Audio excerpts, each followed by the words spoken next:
Olá, sejam bem-vindos a mais uma videoaula do Instituto Monitor. Nosso assunto de hoje é as empresas como uma organização. Os tópicos a serem abordados nessa aula são conceitos de empresa, objetivos da empresa, aspectos legais de uma pessoa jurídica, direitos e principais tipos de empresas. Ao término desta aula, você deverá ser capaz de conceituar uma empresa, conhecer os conceitos de personalidade e capacidade civil da pessoa jurídica, e identificar os principais tipos de empresas. Vimos há pouco o conceito de organizações. Lembram a ideia de uma organização? Uma organização busca, através de uma finalidade já pré-definida, coordenar recursos, pessoas, em busca aí para atingir essa finalidade. E separamos as lucrativas das não lucrativas. Empresas estão aí ligadas às organizações lucrativas. Uma empresa necessariamente vai estar ligada a uma atividade econômica. Logo, a empresa preponderantemente busca crescer, mas principalmente obter lucro. Uma empresa, via de regra, ela possui os seus sócios que aportaram recursos naquela empresa. Sim, eles colocaram recursos para começar a empresa. Em que sentido? Compraram maquinário, o capital social, gasolina, por exemplo, para ir atrás de clientes, fazer negócios. Sim, eles investiram recursos. E precisam que esse dinheiro investido tenha um retorno. Sim. Em quanto tempo esse retorno? Aí depende de cada tipo de empresa. Ela vai estipular em quanto tempo eu espero ter o meu retorno. Então, em linhas gerais, uma empresa é uma organização lucrativa. Logo, uma empresa necessariamente vai estar ligada a uma atividade econômica. Mas você pode estar pensando assim, e as empresas públicas? Será que empresa pública também busca o lucro? Sim. Uma empresa pública, embora esteja ligada ao governo, também atua numa atividade econômica e, por sua vez, também busca o lucro. Simples separação. Empresa pública, o capital é 100% do Estado, o Estado é 100% dono. Sociedade de economia mista, o Estado também é dono, mas de uma grande parte aí das ações com direito a voto. As outras estão em posse do mercado. Uma empresa, uma organização lucrativa, e vou além, um país, precisa lidar com alguns fatores em economia, a qual chamamos fatores de produção. Você já ouviu falar do que são os fatores de produção? Em economia, dizemos que é o fator terra, fator trabalho e fator capital. Nunca ouviu falar? Essa é a teoria, digamos, clássica dos fatores de produção. Qual o significado de cada um deles? Fator terra. Pensem assim, o meu país possui abundância de matéria-prima, recursos naturais, água, recursos minerais. Pensem em todos os tipos aí de situações que podem envolver o fator terra, que é importante para um país e principalmente para as empresas que naquele país operam. Se eu não tenho nessa situação aí de abundância do fator terra, qual a alternativa para a empresa que naquele país atua? Muitas vezes é a importação. Isso acontece bastante. O Brasil, reconhecidamente, é um grande exportador aí de commodities, de produtos de base, porque ele tem abundância do fator de produção terra. Quer ver alguns exemplos? Café, minério de ferro. Tudo bem? Fator de produção, trabalho.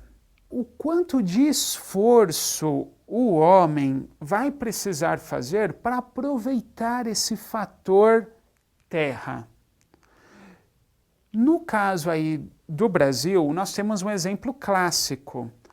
A Petrobras, ela se especializou aí achar o petróleo em águas profundas, porque o Brasil tem abundância desse produto, mas muitas vezes ele está em locais aí de difícil acesso. Então, o fator de produção trabalho é se eu vou precisar fazer mais ou menos esforço para aproveitar aquele fator terra. Ótimo, mas ainda não acabou. Nós temos o fator capital, que vem a ser a questão de know-how, a questão de conhecimento acumulado, que vai possibilitar eu fazer melhor uso do fator terra e do fator trabalho. Basicamente, uma empresa possui três coisas. Lucrar é o básico, que já comentamos. Crescer, também.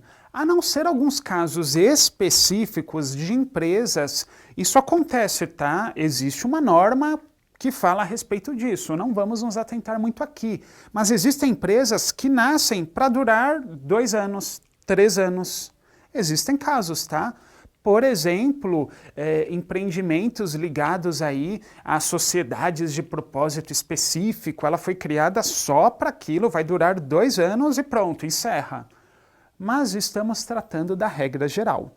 Então, uma empresa busca lucrar, crescer e perpetuar. Via de regra, é o princípio da continuidade. Uma empresa nasce e busca continuar, crescer, lucrar.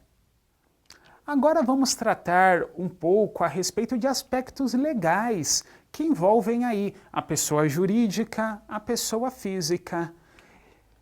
Você deve ter observado que colocamos o Código Civil.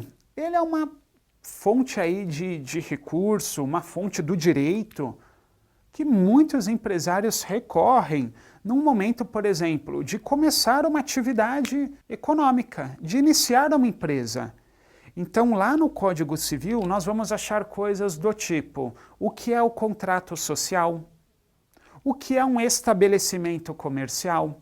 A diferença de personalidade civil para capacidade civil, que vamos tratar daqui a pouco. Tudo bem? Então aproveitem, vejam lá no Código Civil que tem bastante coisa legal. Uma diferença importante tratada lá no Código Civil e que a gente vai discutir agora é a de personalidade civil para capacidade civil.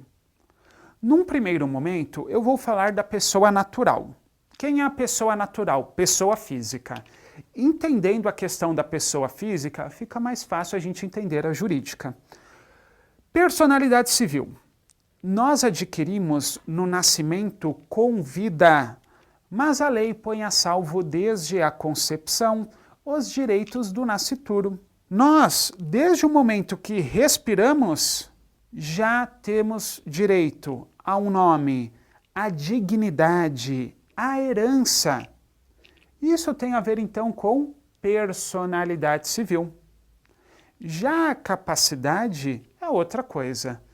Capacidade está mais ligada àquela situação que o indivíduo, se ele pode ou não exercer sozinho as atividades da vida em sociedade.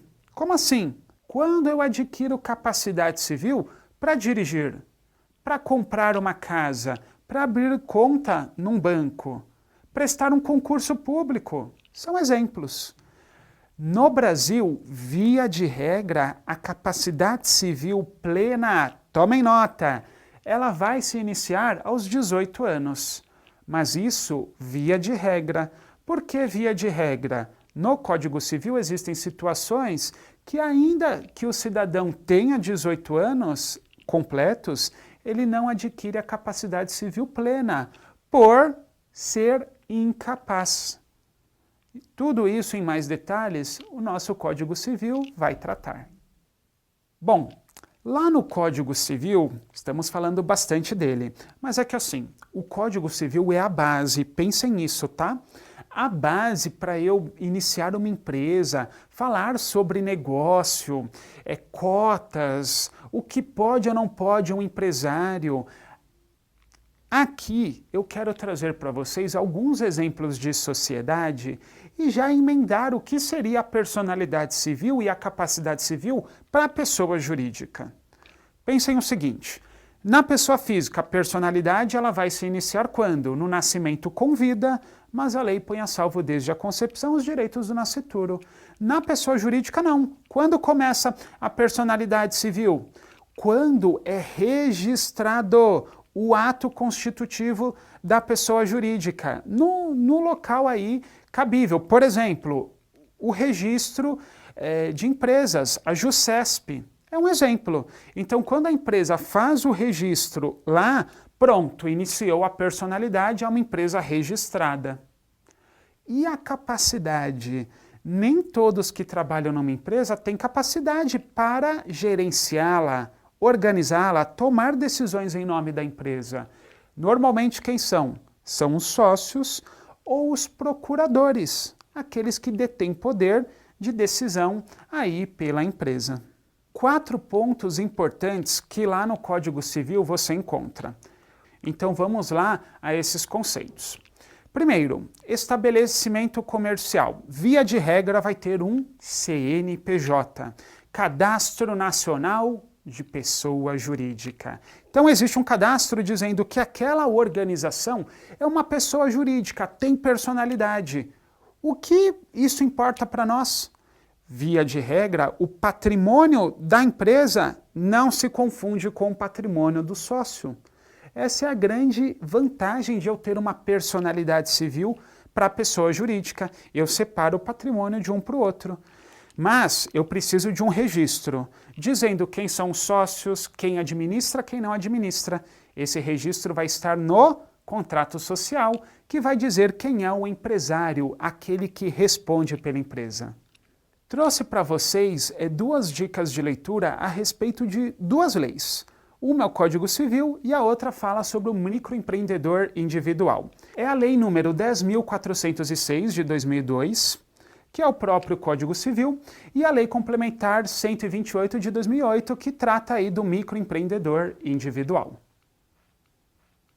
Chegamos ao final de mais uma videoaula do Instituto Monitor sobre a empresa como uma organização. Espero que todos tenham gostado. Frequente nossas redes sociais. Até a próxima!